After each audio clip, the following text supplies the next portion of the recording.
Hello, Alberta beef producers. My name is Brenda Hagan, and I'm with AFSC. As many of you are familiar, we are the insurance agency for crop, perennial, and livestock price, among other programming roles.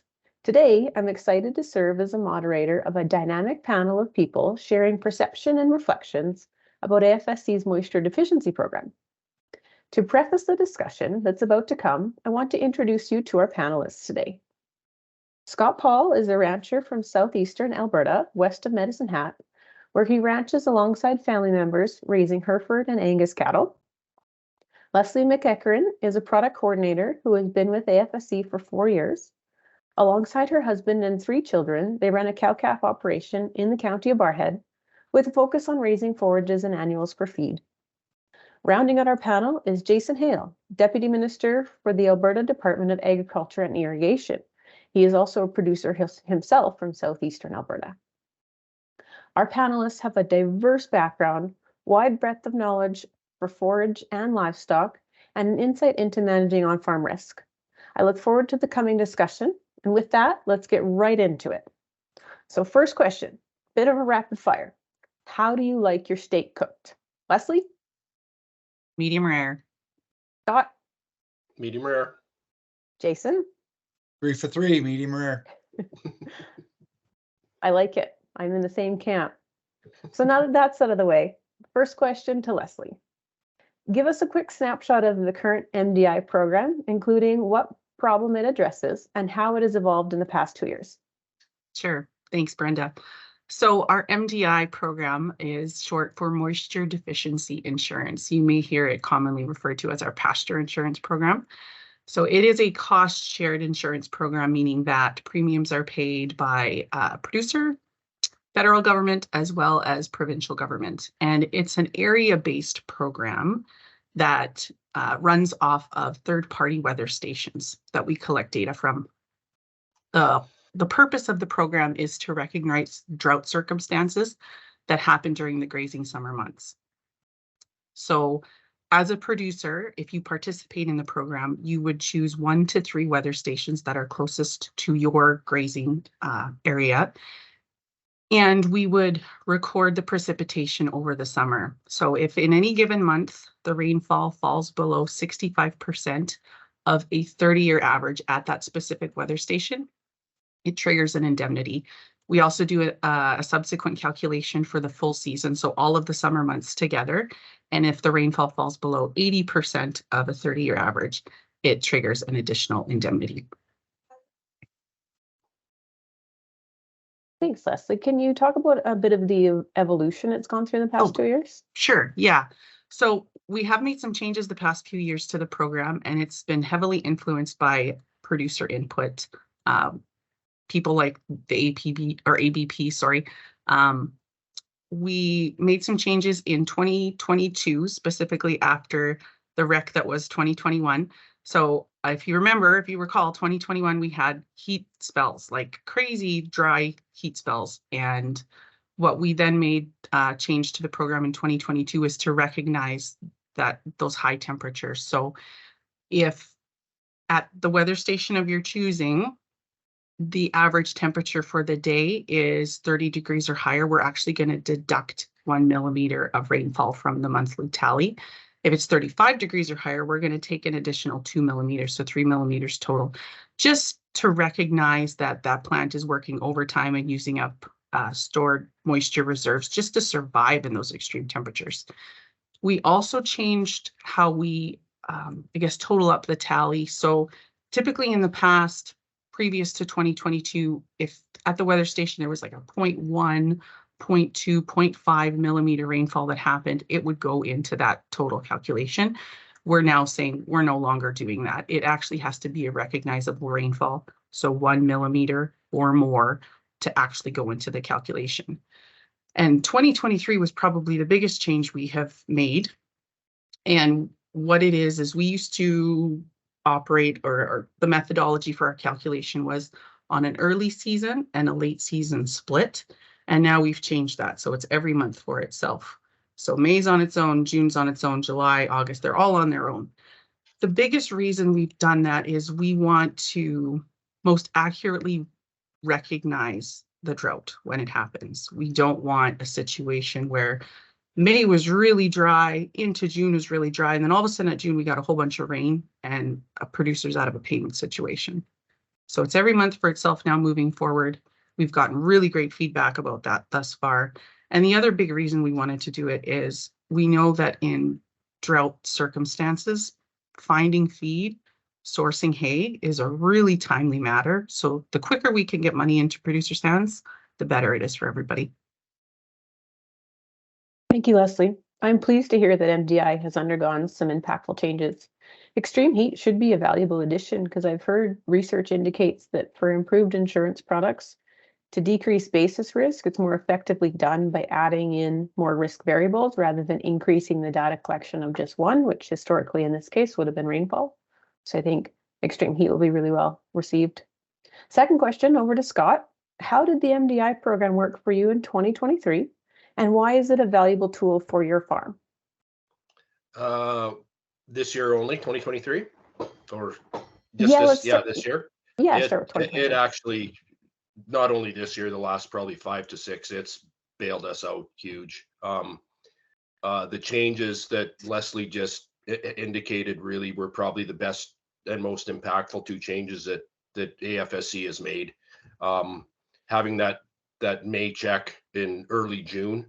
I mean, I got on the phone. I was up in Brooks at irrigation. You know, we're quite fortunate that we are fairly close to some irrigation, and literally wrote checks to 3 or 4 hay guys and said, I'll take every bale you got. Here's 30,000, here's 40,000. And the good thing about it, I guess, is it creates goodwill between producers and, you know, hay producers and cattle producers, because it helps them out too. You know, they're not waiting till their hay's cut, baled, stacked, and I haul it till they get their money.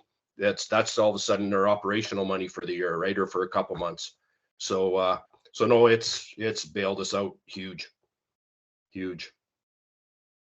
Thank you, Scott. We're happy to hear the program provided monetary value during a time in a need for you.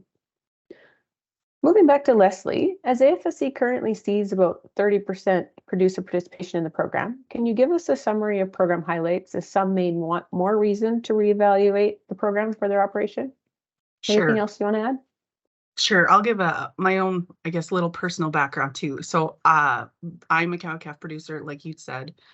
I have been in the program myself since 2016. So 2015 was really dry in the area, and I was hearing some rumblings of this pasture insurance program, and neighbors and family members had gotten paid out from it. And so we opted in 2016. And in my personal experience, since that time, the program has paid us out 12 to 1. So it's been great. That being said, that is just my personal experience. The past few years have been really challenging in Alberta. And on average, what producers in the entirety of Alberta have seen is a 5 to 1 return. So I think that the fine math is for every $1 of premium that a producer has paid, they're getting, I think it's $4.90 or something like that back. So it's working. It's recognizing those circumstances, and it's working. So for instance, 2021, we saw the program pay out $106 million in indemnity. 2022, another dry year in some areas, it was 89 million in indemnities, and now we are record high. 2023 AFSC has paid out 326 million this year. Additionally, it's growing in popularity. We're finding more and more producers every year opting into the program, and in the past 3 years, we've grown by 400 subscriptions each year. So we're really hoping that 2024, we can get the word out, people know that it exists, and we can continue to see the program grow and flourish. Wow, those are interesting numbers. Thanks for sharing, Leslie. Next, I'd like to hear from the Deputy Minister, Mr. Hale. With 2 agri-recovery initiatives for drought in 3 years, it feels that times are changing in agriculture risk management lately. Can you speak to the need for stable programming for on-farm risks? Sure, Brenda. Yeah, it's so important that you know, we as the government, working with AFSC and our federal counterparts, because most of our programs are provincial, federal shared jurisdictions. We do cost sharing with them, and we saw the ups and downs in the markets and the ups and downs in our weather changes in the last few years. So we need to work, extra hard to give stability to our producers. And, ag recovery is, it's a good program. It's meant to be a 1 in 15 year program. And we've saw 2 out of 3 last year, in the last 3 years, two ag recovery programs we've had to put forward. So it's a good tool, but we have to continue working on our other BRM programs to make them sustainable and usable and a benefit to our producers.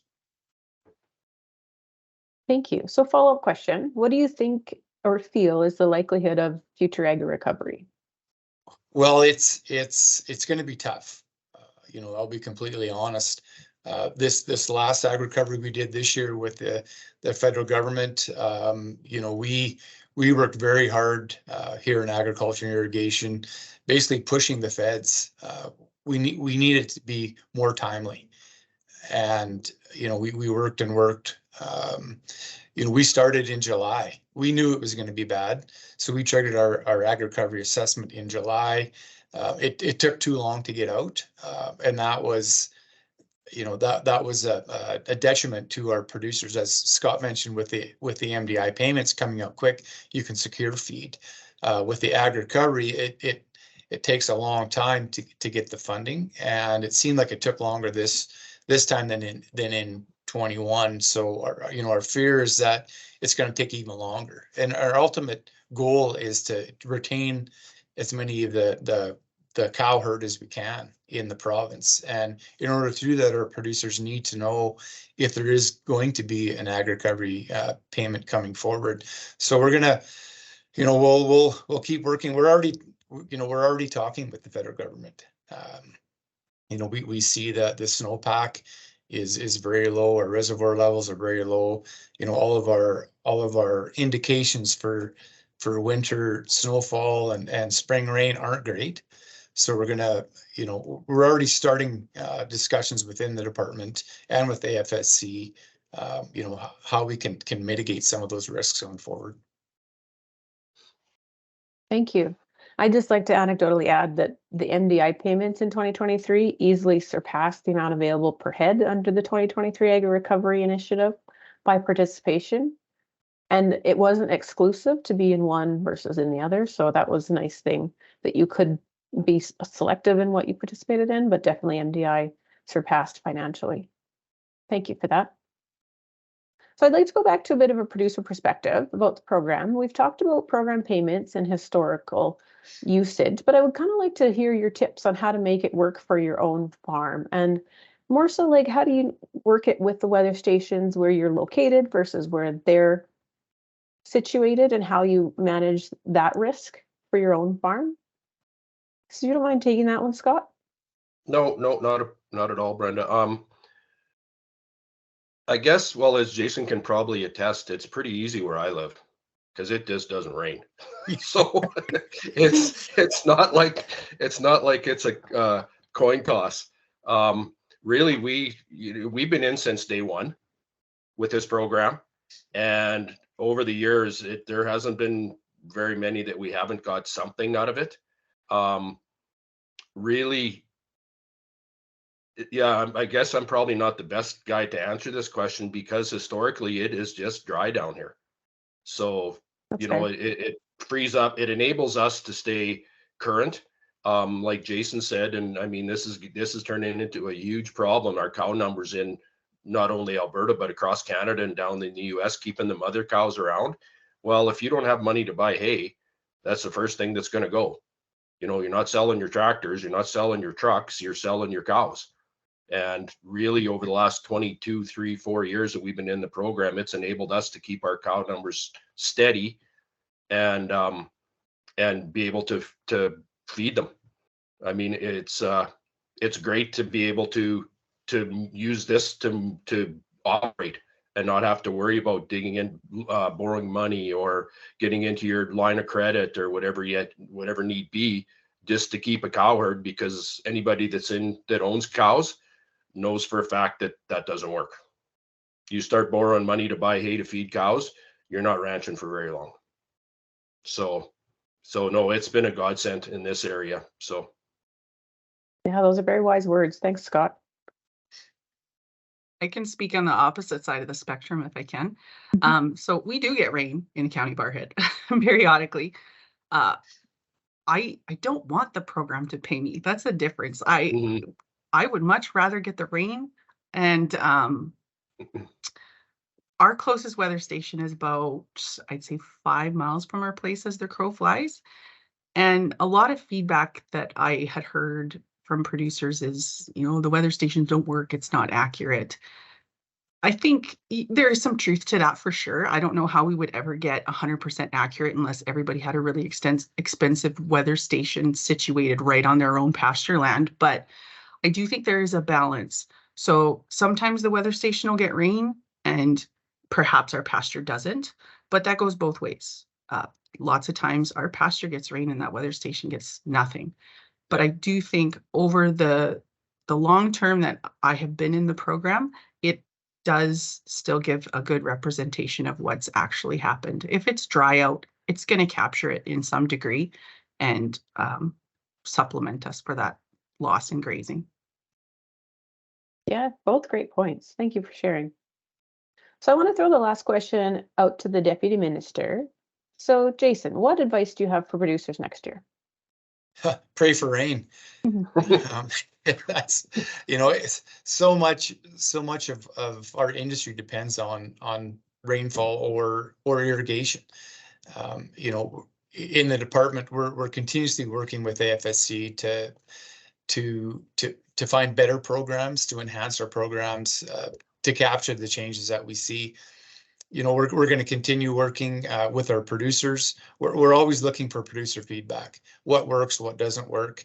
As everybody knows, our reservoirs and our rivers are low right now. As we go into the new year and into the new spring season, we're going to be calling on everybody, not just ranchers, municipalities, irrigation districts. We're going to have to conserve water. We're going to have to use that water in the most efficient way that we can, so that everybody can benefit. Our industries, our agri processing industries use water. Oil and gas uses water. So here in the government, we're working daily with the other ministries, with Alberta Environment. They hold the water license, or the Water Act, sorry, that looks after all of our water licenses. So it's top of mind.